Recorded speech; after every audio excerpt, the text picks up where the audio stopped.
반갑습니다. LGS 시청자 여러분, 오늘도 좋은 하루가 되시고 또 그 좋은 하루는 예수님으로 인하여 복된 하루가 되시기를 진심으로 기원합니다. 이제 11번째 강의가 시작되었습니다.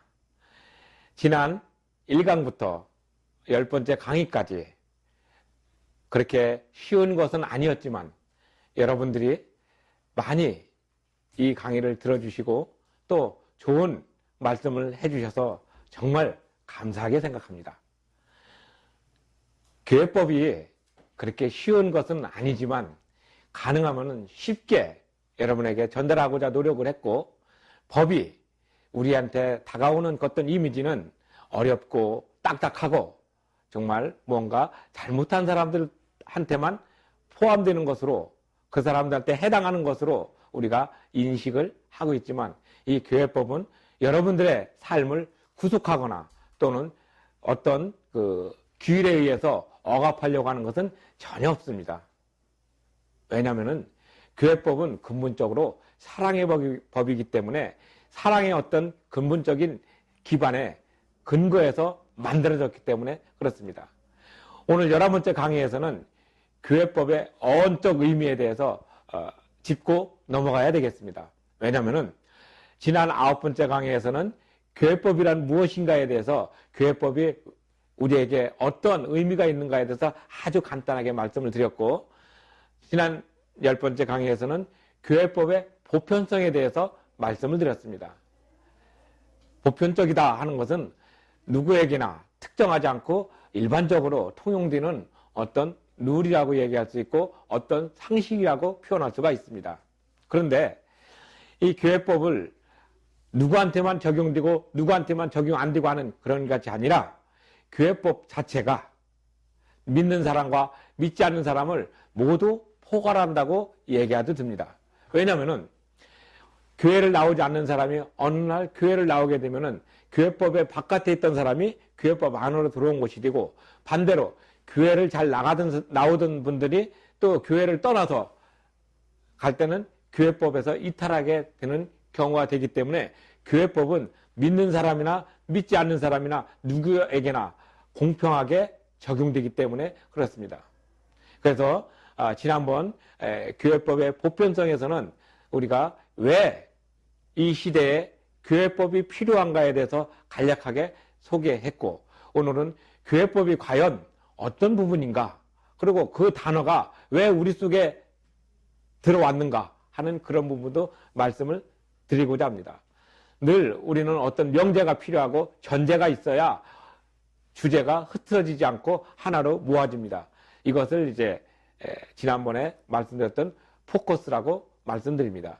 포커스와 패러다임 또는 프레임, 관점, 이런 것들이 처음에 좀 지루한 듯 하지만 이런 것을 왜 언급했냐면은, 그러한 선행 지식이 있어야 교회법이란 부분이 들어가더라도 이것은 이런 전제 속에서 이런 관점으로 이런 프레임에 맞춰가지고 이렇게 형성이 됐구나.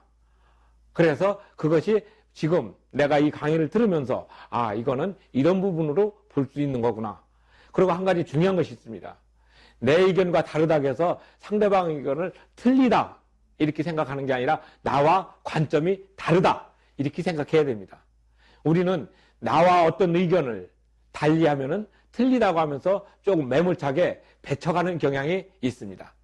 이제 우리는 이 교회법 강의를 들으시는 누구나 배척하는 것이 아니라 그 사람의 관점이 저런 쪽이 맞고 나는 이런 쪽으로 봤구나. 그래서 그 두 개가 어우러져 가지고 하나의 큰 틀로 형성된다는 것을 분명히 아셔야 됩니다. 왜냐면은 우리가 한 가지만 가면은 다른 것과 비교할 수가 없기 때문에 내가 바르게 가는지 틀리게 가는지 알 수가 없습니다. 마치 무지개 색깔이 7가지가 있어가지고 그 7가지 색깔이 서로 다르게 있기 때문에 아름다운 것이지, 빨간은 빨간색, 파란색 또는 노란색 한 가지만 쭉 있으면은 비교가 안 되기 때문에 잘 모르는 것입니다. 그래서 이 세상은 선과 악, 믿는 자와 믿지 않는 자 이렇게 구분하는 것과 거의 같다고 보면 되겠습니다. 이 교회법은 원래 이제 구약에서는 보편적으로 토라라는 용어를 씁니다. 토라는 모세오경을 얘기합니다. 그래서 이 토라는 모세오경인데 그것이 어떻게 되면 규례 또는 기준 이런 의미가 있습니다. 그리고 신약 시대에 와서는 뭘로 쓰냐면은 노무스라는 단어를 씁니다. 로마서 8장 2절에 보면 생명과 성령의 법 할 때 생명과 성령의 로무스 이렇게 표현하는 것입니다. 그래서 이 신약에서 나와서는 이 노무스라는 단어도 역시 어떤 규례, 질서, 지켜야 되는 것이라고 표현합니다.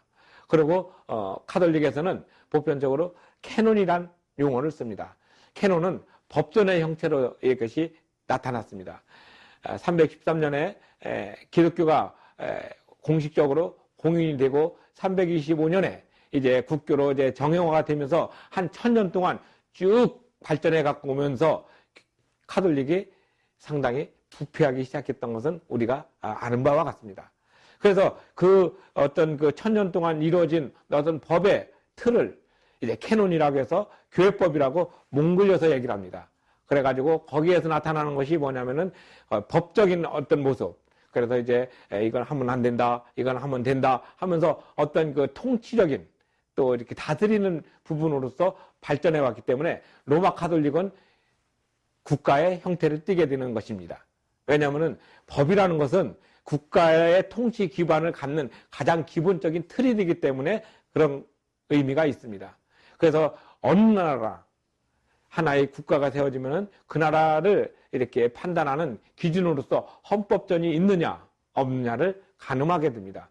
물론 헌법이란 것은 성문법으로 가질 수도 있고 또 불문법으로 가질 수 있고 또 관습법으로도 가질 수가 있습니다.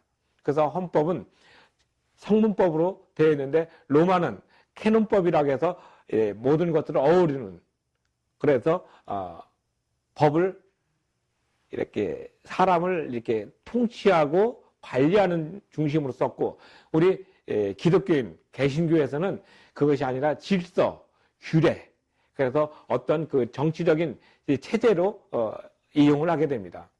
그래서 우리 그 개신교 헌법은 로마 캐논에 있는 그런 법보다 법령집이 쭉 나눠져 있는 것이 아니라 예배 모범, 그 다음에 교회 정치, 그 다음에 권징 요 세 가지를 해서 질서 있게 모든 사람들이 지켜야 되는 그런 규범으로 기능하게 됩니다. 근데 우리는 이러한 부분들을 법이라는 것이라는 생각에서 경직되게 생각하다 보니까 그것을 꼭 지켜야만이 되는 어떤 그런 부분에서 억압적인 강제성을 많이 갖는다고 생각하기가 쉽습니다. 그래서 우리 개신교는 우리 기독교는 그런 부분들을 이제 질서라는 부분에 더 많은 포인트를 둡니다. 그래서 원래 우리는 규칙서 또는 시리서에서 이제 따지면 북, 오브, 오더. 그래서 그 오더가 질서, 명령 또 이런 의미를 많이 쓰는 것인데 이제 캐논법은 이제 law라는 LAW 법전이라는 큰 틀을 씁니다. 그래서 이제 법이라는 그 틀을 이제 우리 기독교에서도 이제 사용하게 되는 것이죠. 근데 그것이 이제 처음에는 우리나라에서는 이제 그 교회 법전이라는 것을 공식적으로 갖지는 못했는데 이제 그런 것들이 이제 정형화가 되면서 문서화가 되다 보니까 자연스럽게 교회 헌법이라는 단어를 이제 쓰게 된 것입니다. 그래서 그것을 이제 교회 헌법이다 하면은 조금 제한된 어떤 부분으로 있기 때문에 폭넓게 얘기해서 일단 법이라는 단어를 쓰고 그 다음에 근간이 되는 헌법이라는 단어를 쓰게 됩니다. 그래서 이제 이 법이 생기게 되면은 이제 통치의 어떤 기본적인 틀이 생기기 때문에 우리 기독교는 보편적으로 회중 정치 또는 이제 장로 정치 또는 감독 정치 이 세 가지를 중심으로 발달하게 됩니다. 그래서 회중 정치라는 것은 회중이 그러니까 그 모인 사람들을 중심으로 나타나게 됩니다. 예를 들어서 케이커 교도 같은 경우는 이제 회중 중심으로 나타나서 이제 목사와 또는 뭐 우리처럼 장로나 집사나 이런 것이 있는 게 아니라 그 모임에서 그 모인 사람들 중에서 어떤 사람이 은혜를 받았으면은 어떤 말씀을 가지고 그 말씀에 대한 어떤 느낌을 소위 간증 형태로 얘기하는 그런 스타일로 가고 감독 정치는 이제 우리나라에서 제일 그래도 많이 쓰는 감리교처럼 어떤 그 하나의 틀을 가지고서 일사불란하게 나타납니다. 감독 정치는 이제 교양 정치하고 조금 구분은 되고 있지만 중요한 것은 감독이라 할지라도 그 모여있는 우리 신도들의 어떤 그 구성체를 상당히 존중하면서 하나의 일관성 있는 그런 모습이고, 장로 정치라는 것은 장로 정치, 우리 장로교 이 부분은 이렇게 여러 사람들의 의견을 모아가지고 앞길을 예측하는 것이죠. 그러니까 이제 장로 정치가 상당히 민주적입니다. 그래서 칼빈도 그다음에 존 녹스도 다 우리 장로교는 이렇게 민주적으로 모인 사람들의 의견을 모아가지고 나가는 것을 중심적으로 하고 있습니다. 그래서 장로 정치가 가장 민주적이면서도 그 구성체를 가장 효율적으로 운영할 수 있는 방법으로 인식되고 있습니다. 그래서 장로교인 된다는 것은 상당히 큰 축복이다 하는 것을 우리가 알 수가 있습니다. 근데 대부분의 사람들은 이런 것들이 왜 필요한가? 그리고 이런 것들이 과연 내 삶을, 나의 신앙의 어떤 모습을 어떻게 다듬어주고 있는가? 이거는 잘 모릅니다. 왜냐하면은 각 개인은 그런 것에 이렇게 고민하면서 신앙생활을 하는 게 아니라 그 어떤 전체적인 모임, 어떤 교회, 그러면 자기도 모르게 그 교회의 구성체가 갖고 있는 룰에 따르기 때문에 그렇습니다. 그래서 이 장로 정치가 그렇게 해서 중요한 것인데, 우리는 그 중요한 것의 그 뿌리가 되는 것이 이제 하나님의 법이라 이렇게 표현하지만, 한편으로는 이제 그 모인 사람들의 공동적인 의견을 모아두어서 하나의 종합적으로 만들어진 것이 바로 예배 모범, 그 다음에 이제 교회 정치, 그 다음에 권징, 이 세 가지를 뿌리로 하고, 그 다음에 이제 앞에 부분에다가 웨스트민스터 신앙 고백, 뭐 대소요리 문답, 또 신도 개요, 이런 것을 이제 첨가를 하는 것이 바로 교회 헌법을 전반적으로 어우르는 구성이 됩니다. 그래서 이 교회법의 어원은 이제 토라, 노모스, 그 다음에 이제 캐논 세 가지가 있는데, 우리 신약은 노모스로 해가지고 우리가 상당히 중요한 질서를 중시하고 있다는 것을 분명히 아시면 됩니다. 그래서 교회 안에서는 모든 것들은 질서의 하나님이다 하는 어떤 모습이 있듯이 늘 질서를 찾아서, 어떤 규율을 찾아서 이렇게 혼란 없도록 가는 것이 중요한 것입니다. 근데 많은 분들은 이런 것들도 어떤 그 교회 내에서 어떤 위계 질서, 뭐 장로, 안수집사, 권사, 집사, 뭐 신도, 뭐 이런 식으로 해서 어떤 그 계급적인 것을 가지고 있는데, 그런 것은 우리가 이제 좀 하나의 그 조직체가 원활하게 하기 위한 방법적인, 기능적인 부분이지 그게 본질이 아닌데, 지금은 그것이 계급화되고 있는 것은 우리의 욕심에 따른 것이기 때문에 이런 부분은 우리가 생각을 많이 해봐야 될 분야입니다. 그렇다고 해서 그것을 무시하고 없애야 된다, 그런 의미는 전혀 아닙니다. 그것을 존중하되 거기에 지나친 포인트를 줌으로 인해 가지고 본연의 어떤 신앙의 모습이 흐트러지지 않도록 가는 것이 더 중요하다는 것을 말씀드리는 것입니다. 그래서 교회법의 어원에서 나타나는 그 어떤 부분은 바로 교회법이 어떤 방향으로 가야 된다 하는 것을 전체적으로 이렇게 방향성을 가르쳐 주기 때문에 중요합니다. 그래서 교회 안에서 어떤 행위를 하고 어떤 일을 할 때 항상 교회법에 어긋나지 않고, 또 교회법에 어긋나지 않는 행위를 한다는 것은 곧 하나님의 법에 어긋나지 않게 한다는 것을 전제로 깔고 있습니다. 근데 우리는 그러한 부분들을 이제 눈에 보이는 것을 먼저 생각하고 또 거기에다가 더 가중치를 두기 때문에 하나님의 법보다는 우리가 생각하는 어떤 눈에 보이는, 그리고 우리 공동체가 편안하고 안녕의 어떤 질서를 먼저 생각하는 경향이기 때문에 결국은 하나님의 법을 조금 소홀히 하는, 그래서 우리들의 어떤 소신, 예를 들어서 민주적인 경영이나 또 독립적인 경영이나 또는 교회의 투명성이나 이런 걸 강조하다 보면은 결국 교회는 사회적인 어떤 조직의 하나로 스스로 이렇게 깎아내리는 그런 경향도 많습니다. 이제는 우리가 그것을 참 조심해야 될 부분입니다. 늘 하나님의 법, 제가 처음에 말씀드린 대로 사랑의 법이 먼저 딱 깔려 있고 그 위에 하나씩 하나씩 이렇게 기둥이 세워져 있는데, 우리는 사랑의 법이라는 주춧돌을 생각하지 않고 이런 기둥을 먼저 보면서 자기는 여기다 우리 그 고린도전서에 있는 대로 나는 뭐 바울파다, 나는 아볼로파다, 나는 뭐 그리스도파다, 이런 식으로 나눠져 있는 그런 모습으로 평가가 될 수가 있습니다. 그래서 교회법이라는 것을 근간으로 할 때는 늘 하나님의 법이 최우선으로 있다는 것을 분명히 인식하고 그 위에 우리가 살아가는 삶의 어떤 모습을 규율하고 있다. 그것도 질서 있게 생각해야 됩니다. 왜냐하면은 미국 장로교회나 또는 영국 스코틀랜드 그쪽 장로교회나 또는 유럽에 있는 교회, 개신교 또 기독교는 모든 것은 바로 이런 틀에서 한치도 벗어나지 않고 있습니다.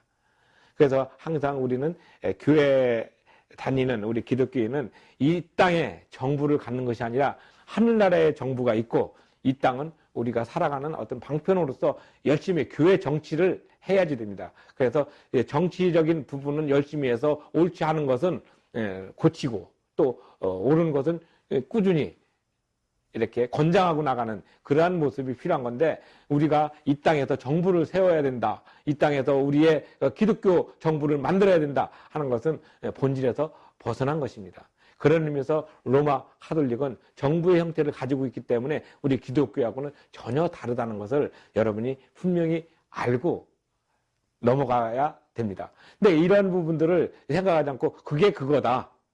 뭐 카톨릭이나 기독교나 같은 뿌리에서 나온 거 아니냐 이렇게 많은 분들이 생각하지만 그 단편적인 것은 맞는 것 같지만 그건 반은 맞고 반은 틀렸지만 그러나 그 행태 그 다음에 그것이 발전되어가는 과정 그리고 그 방향성 이거는 전혀 다르다는 것을 아셔야지 됩니다. 우리가 그런 부분들을 잘 모르기 때문에 그냥 같은 천주교는 구교, 기독교는 신교, 그래서 앞에다 개신교 개자를 왜 붙였냐면 개혁되어야 되는 교회는 늘 개혁되어야 된다.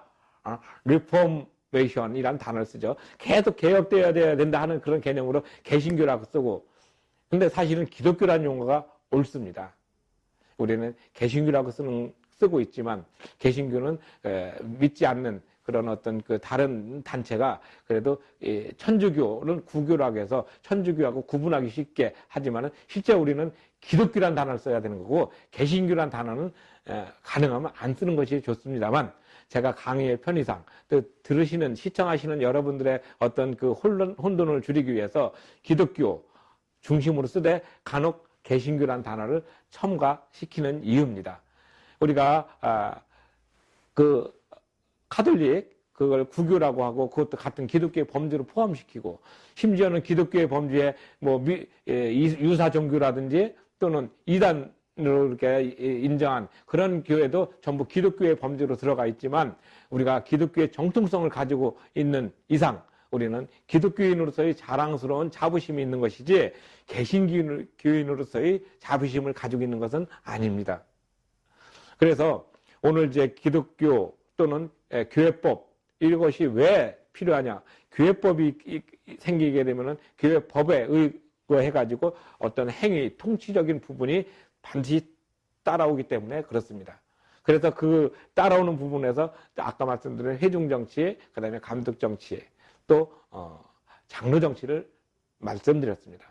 그리고 또 이제 로마 카톨릭은 교황정치가 되는 거죠. 교황이 최고 수반으로 돼가지고 밑에 쭉 내려오는 부분입니다. 그래서 전 세계 주일날 예배 드리면 우리 기독교는 목사님들이 말씀을 가지고서 하나님의 영감을 이렇게 전하는 것이 중심이지만은 카톨릭은 교시가 내려오면 그걸로 전 세계에서 똑같은 주제를 가지고서 이렇게 포교를 하는데 그들은 우리하고는 또 전혀 다른 어떤 형식을 가지고 있죠. 그래서 이런 여러 가지가 이렇게 보면은 우리하고는 다르지만 그래도 그들이 믿는 그 예수와 성모 마리아 그 다음에 또 그들이 믿는 어떤 그 구원관과 우리 기독교가 가지는 구원관과는 같은 것 같지만 사실은 방법에서는 많은 차이가 있습니다. 그래서 우리가 기독교인으로서 어떤 긍지와 또 그것을 가질 때는 교회법이라는 그 부분이 어떻게 우리 삶을 그리고 우리 신앙생활을 이렇게 가지고 있는가 하는 것은 이제 깊이 고민해야 될 필요가 있고 또 깊이 고민한다 할지라도 그런 고민이 또 우리가 교회법이라는 테두리 안에서 쓰여지는 어떤 용도가 다 다르게 있다는 것을 먼저 깨달아야 됩니다. 그래서 이제 교회법은 이제 법의 어원적인 것은 조금 어렵지만 왜 말씀을 드리냐면은 앞으로 이제 교단원법, 그다음에 노예 규칙, 정관 이것이 이제 들어갈 때는 법이라는 것이 좀 전문용어로 들어가기 때문에 교회법을 정확하게 이해를 하고 들어갈 필요가 있기 때문에 오늘 한 강의를 이렇게 어원적인 의미로 말씀을 드리는 것입니다. 이제 제일 위에 이제 LAW에서 law라는 단어가 되면 이제 조금 이제 규율이라는 단어로 article이라는 단어가 또 쓰입니다. 그리고 또 act라는 단어가 쓰이죠. 그러니까 어떤 그 조약이라든지 또는 좀 하위적인 법으로 쓸 때는 act라는 단어를 써서 우리가 표현을 할 때도 있습니다. 근데 우리는 이제 보편적으로 교회법 하면은 이제 처치 로우 해가지고 포괄적으로 쓰는 것입니다. 그래서 우리가 이런 좀 어렵지만은 이런 부분을 이렇게 확실히 한번 짚고 넘어가야 이제 다음 강의를 계속 이어갈 때 교회법 하면은 여기에서 쓰는, 그리고 오늘 이런 강의에서 시리즈로 나가는 그 교회법은 이런 의미로 쓰인다는 것을 분명히 이렇게 전제를 갖고 계셔야 이제 어떤 일을 할 때 오해가 많이 사라집니다. 왜냐면은 내가 교회법을 이해할 때는 이 부분이었는데 저분은 이렇게 얘기한다면은 뭔가 같은 단어를 썼어도 다르지 않습니까? 왜냐면은 우리나라는 하나의 단어를 가지고 전체적인 것을 얘기할 수 있지만은 그 내용에 따라서 다 다르게 해석이 되는 것이죠. 예를 들어서 우리가 어떤 친구가 만났을 때 너 밥 먹으러 갔냐? 이렇게 물을 때 밥 먹으러 갔냐 할 때 위에다가 D를 이제 올리면 밥 먹으러 갔어? 하면 이제 묻는 것이 되고, 밥 먹으러 갔냐 하면은 이제 평서문이 되니까 갔다는 것을 이제 인정하는 것이 되고, 밥 먹으러 갔어 하면은 벌써 지금 이 행위가 간 걸로 해서 과거로 이렇게 변하는 걸로 우리가 듣는 거하고 똑같습니다. 교회법도 그렇습니다. 어떤 교회법을 얘기하더라도 이 교회법이 지금 내가 이 교회법을 어떤 용도로 얘기하고 있는가, 이것은 분명히 알아야 되는 겁니다. 근데 나는 이제 교회법에 대해서 포괄적으로 얘기를 하고 있었다 했는데 이분은 교회법 하면 또 정관 가지고 또 얘기하는 분도 있고 또 노예 규칙 가지고 얘기하는 분도 있고, 그래서 서로 이해하는 분야가 다르기 때문에 그 이해하는 분야를 하나로 모아서 얘기하는 것이 바로 전제입니다. 그래서 이 전제가 정확하게 있고 그래야 질문도 정확하게 나올 수가 있고 너무 주제에서 어긋나지 않는 질문과 또 어긋나지 않는 그런 답변이 서로 통용이 되기 때문에 그렇습니다. 그래서 교회법을 공부할 때는 늘 이런 그 전제, 물론 이제 이것도 지난번 강의했던 교회법의 보편성과 교회법이란 무엇인가 그 당위성에 대해서 얘기할 때도 조금 언급했지만 이 전제라는 것은 바로 교회라는 어떤 부분. 그럼 교회는 무엇입니까? 예수님을 구세주로 고백하는 사람들이 모인 공동체입니다. 그 공동체가 모여서 하고자 하는 어떤 공통적인 의견과 질서가 교회법인데, 만약 이걸 믿지 않는 사람한테 적용하면 그게 가능하겠습니까? 그렇죠. 마찬가지입니다. 또 믿지 않는 사람들한테 교회법을 가지고서 이렇군 저렇군 얘기하면 그들은 이것을 배척하는 것과 똑같은 마음입니다. 그래서 교회법이라는 것은 믿는 사람들이 공통적으로 가져야 되는 가치관을 모아놓은 것입니다. 그 가치관을 모아놨는데 그 가치관이 핵심은 예수님이죠. 하나님의 법입니다. 근데 우리는 그러한 것들을 많이 까먹고 또는 잊어버리고 그냥 편리한 대로 생각을 많이 하기 때문에 혼돈이 옵니다. 그래서 조금 아까 말씀드린 대로 구약에서는 토라, 신약에서는 같은 법이지만 노무스라는 그 어원을 말씀드렸고, 그 다음에 이것이 보편적으로 일반적으로 사람들한테 교회법 하면 그거 캐논법이야 이렇게 얘기를 하거든요. 캐논법은 카톨릭에서 쓰이는 용어고, 물론 이제 우리도 그것을 차용해서 가끔 쓰는 경우도 있지만 가급적이면 우리는 이제 토라와 또 노모스, 그래서 이제 교회법이라는 어떤 그런 부분을 우리가 독립적으로 그리고 자주적으로 이렇게 만들었습니다. 제일 중요한 것은 오더, 질서, 그 다음에 규례, 규일, 요 단어를 우리가 쓰는 것입니다. 그래서 우리는 그런 것을 쓸 때 어떤 것을 하느냐, 가능하면은 이렇게 치리, 그러니까 어떤 관리하는 부분을 많이 씁니다. 그래서 목사님을 이제 영어로 얘기할 때 미니스터라는 단어를 쓰잖아요. 관리자. 그리고 또 영어라는 단어를 이렇게 가만히 보면 재밌는 게 미니스터는 관리자인데 앞에다가 접두사 어드 ad를 넣으면 어드미니스터 해다가 뒤에다가 또 TIO 넣으면 어드미니스트레이션 하면 이제 우리가 사회에서 나갈 때는 뭐 총무부 또는 인사부, 그래서 사람을 관리하는 이런 부분으로 쓰이는 경우가 있어요. 물론 이제 그 감독은 이제 비숍이라는 단어를 쓰죠. 그것은 이제 하나의 그 전체적인 위에서 내려오는, 그래서 가장 어른이다 하는 그런 단어를 씁니다. 우리 장로는 이제 자켄이라는 단어를 쓰죠. 자켄이라는 단어는 이제 수염난 사람, 나이가 든 사람. 그러면 예전에는 장로님 하면은 이제 나이가 좀 들고, 그 다음에 그 공동체를 잘 이끌고, 그 다음에 또 잘못됐으면 굳은 소리도 하고, 그래서 어떤 질서를 잘 지켜나가는 그런 분들이 이제 가치관이 반영됐지만, 그분들도 역시 어렸을 때는 그런 어떤 규율을 배우고 나이가 들어서 어떤 교회의 어른이 됐습니다. 그래서 그런 분들이 이제 장로가 됐고, 그런 분들이 모여가지고 이제 우리가 어떤 방향으로 가야 된다, 어떻게 우리 공동체가 나가야 된다, 그런 것을 정리를 했어요. 그래서 그런 부분들이 나왔기 때문에 장로 정치라는 것은, 또는 장로교의 그 정제라는 것은 정체성을 얘기할 때는 항상 민주적이고 상의해가지고 모든 사람들이 함께 나갈 수 있는 그런 직접적인 관계가 있습니다. 그래서 그분들을 규율할 수 있는 것은 뭐냐면은, 그분들도 자기의 신앙 소신이 있겠지만은 그런 걸 중심으로 하는 것을 먼저 기본은 바로 교회법, 전통이란 것이죠. 그래서 우리는 이 전통이 어디서부터 왔냐면은, 이제 십계명을 주로 많이 얘기하지만 사실은 세상 태어날 때부터, 우리가 만들어질 때부터 그랬습니다. 하나님께서 아담에게 에덴에서 약속을 하지 않습니까? 네가 모든 것을 다 하되 저거 하나만 먹지 말아라. 그럼 내가 너한테 모든 복을 주겠다. 근데 이제 거기서 이제 어긋나가지고 인간이 이제 자기가 주체자가 되고 싶은 어떤 욕심으로 선악과를 먹음으로 인해서 자기가 보게 됐다는 어떤 그런 걸로 인해가지고 나타났지 않습니까? 그러고 나서 이제 어느 세월이 지난 다음에 이제 아브라함을 통해가지고 언약을 구전으로 전해졌죠. 그때 아브라함한테 하나님이 글 써가지고, 아브라함, 넌 이거 하고 이거 해. 이렇게 해서 성문법으로 준 건 아니죠. 그냥 말 약속했습니다. 그러니까 언약이라고 합니다. 말로 한 것도 이런 교회법의 어원으로 우리가 통용이 됩니다. 그래서 지금 현대사회에도 그거와 똑같은 것이 많이 나옵니다. 그래서 영국 같은 경우는 관습법과 판례, 그래서 이러한 것은 어떤 판결이 내려졌다는 과거의 판례에 의해서 지금 이렇게 행동을 판단하는 그런 것이 중요한 어떤 기준으로 삼고 있습니다.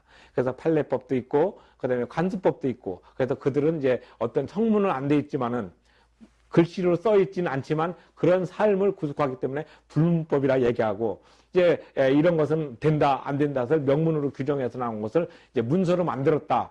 그래서 성문, 문서로 이루어졌다 해서 성문법이라고 합니다. 그래서 성문법은 이제 그 헌법이 있죠. 그래서 이제 헌법이라는 것도 우리나라에서 이제 헌법이라는 단어를 자연스럽게 쓴 것은 바로 예배 모범, 그 다음에 권직 모범, 교회 정치 이런 것들을 전체적으로 이렇게 어우러가지고 포괄한다. 원래 헌법이라는 의미는 전체적인 법 중의 법이고 모든 것의 기본이 되는 의미가 있기 때문에, 교회법 하면 교회 헌법을 얘기하는 거고, 또 교회 헌법은 이 세 가지, 교회 정치, 그 다음에 예배 모범, 그 다음에 권징, 이 세 가지가 어우러져 가지고 교회법을 형성하고 만들고 있습니다. 그래서 우리가 앞으로 이제 제가 교회법을 강의한다 하면, 여러분들이 또 딴 데에서 교회법을 듣는다면은 지금 제가 말씀드린 이런 부분, 어원적인 부분을 분명히 인지하고 강의를 딴 데서 들으시더라도 상당히 혼돈이 없이 정확하게 그 강의 내용을 여러분이 습득해 나갈 수가 있고, 그 강의 내용을 습득했으면은 그것이 교회 생활하면서 이런 것은 참 이렇게 되는 거구나 하는 것을 묘미를 느낄 수가 있습니다. 한 가지 예를 들은다면, 우리가 축구를 구경을 간다든지 야구 구경을 갈 때 우리가 그 룰을 알면은 재밌지 않습니까? 누가 와서 딱 쳐서 1루를 갔는데, 이때는 강공을 해서 홈런을 날려야 되는데 번트를 했어. 저 강타자한테. 그럼 우리 막 흥분하는 경우도 있습니다. 저 감독이 작전을 잘못 짜는 거 아니야? 이렇게 얘기도 하죠. 그러나 감독은 정석적으로 강타자를 할지라도 팀을 위해서 이렇게 자기 자신을 희생하는 어떤 모습이 있듯이, 마찬가지로 교회법도 이렇게 자기 자신의 어떤 그 욕심과 자기 자신의 소신을 강하게 표현하는 것이 아니라, 그런 것도 어느 정도 다듬어져 가지고 표현해서 모든 사람들이 합력하여 공동의 선을 이루는 그런 모습으로 교회법이 방향성을 가지고 있다는 것을 오늘 분명히 아시기를 부탁드립니다.